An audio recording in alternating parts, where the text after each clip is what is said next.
안녕하세요. 생각의 각도가 다른 다르다 잼소장입니다.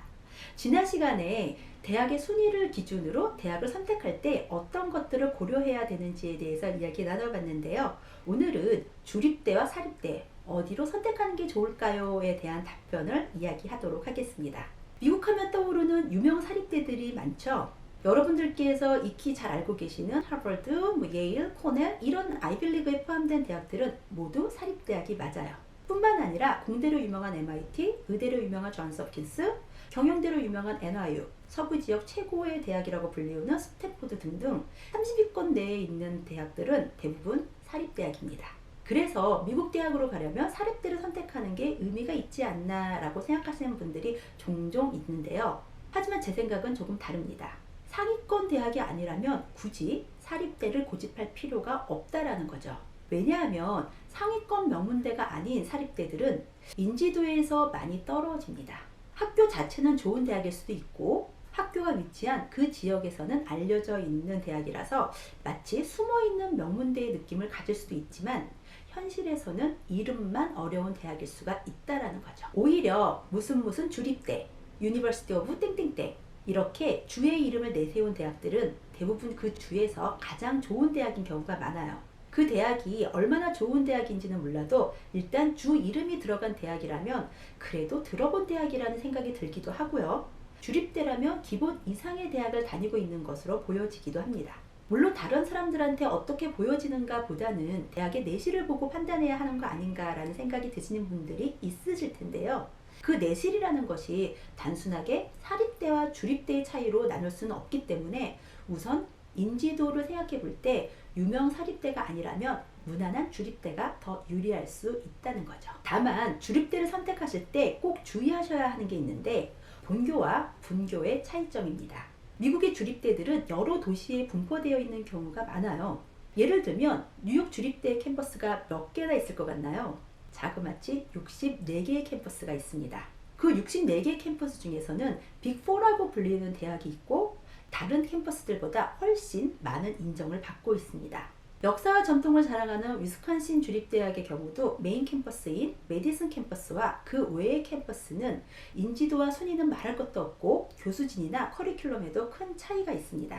하나의 대학으로 장소만 다른 것이 아니라 각각 다른 별개의 대학으로 알려져 있다는 거죠. 그래서 미국의 주립대학들은 학교 이름에 캠퍼스명까지도 붙여서 불리어집니다. 여러분들 잘 알고 계시는 UC 계열만 보셔도 아실 거예요. UC 버클리, UCLA 다닌다고 하지 UC 다닌다고는 하지 않죠. 워낙 인지도가 높은 주립대학이라서 제가 UC 계열을 예를 들어서 말씀드리기는 했지만 UC 계열처럼 대부분의 캠퍼스가 명문대로 인정받는 경우는 거의 없습니다. 대부분 주립대들은 오로지 메인 캠퍼스만 명문대인 경우가 많으니까요. 메인 캠퍼스의 명성으로 그 학교를 인지하고 있는데 메인 캠퍼스가 아닌 다른 캠퍼스에 합격이 되었다면 본인이 알고 있는 것과 다른 정보의 대학이라고 보셔도 무방하기 때문에 심사숙고하셔야 하는 부분입니다.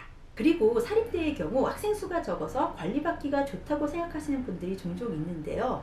글쎄요. 이건 대학 과정으로 진학하는 경우에는 고려될 부분이 아닌 것 같습니다. 대학은 누군가에게 관리받으면서 공부하는 곳이 아니에요. 대학을 가면 주립대가 됐던 사립대가 됐던 담당 교수님이 생기는 것은 마찬가지이고 대부분의 교수님들은 자신들의 그 오피스 아워를 학생들에게 공개하고 그 시간대에 맞춰서 학생들이 미팅을 예약하기만 하면 어렵지 않게 교수님과 상담이 가능합니다. 학생 수가 많은 만큼 교수진도 많기 때문에 사립대와 주립대의 교수와 학생의 비율이 한두 명 정도밖에 차이가 날 뿐 크게 다르지 않습니다. 그리고 주립대에서는 교수가 직접 수업하지 않고 조교가 수업을 한다는 얘기도 있는데요.